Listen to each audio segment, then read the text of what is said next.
Hello again from the Lasershed. Brian here with an update on my jig. Well, we had a couple of small disasters. Number one, I wanted to make this deeper because it wasn't quite sitting into the bottom here like I had wanted it to. So I made these deeper.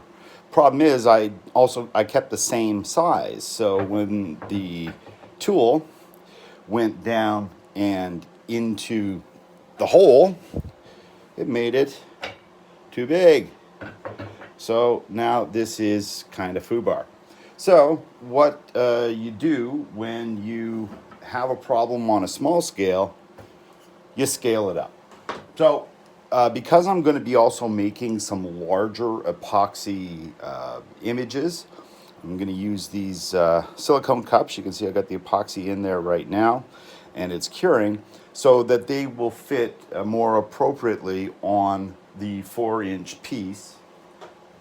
4-inch piece like this. Now what I realized is I don't need to necessarily write down and take all of that out of there, because if I'm going to have an opaque epoxy, nobody's going to see that, and the whole thing is going to just sit over top like that. So I get away with more minimal routing.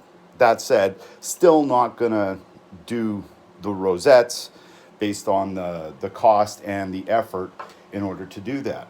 So the pieces that you see here, this is going to be my bottom piece. I just found a chunk of wood that I had used for other practice and things. I'm going to cut 3 of the smaller ones on this side and 2 of the larger ones on this side, so that it's kind of a universal jig. You can see again, I used the F1 Ultra to create a bevel and cut this to a size. This now has 3 securing points, so that's going to be nice and steady and in the same place every time. So I'm going to go ahead and I am going to laser out my bullseyes.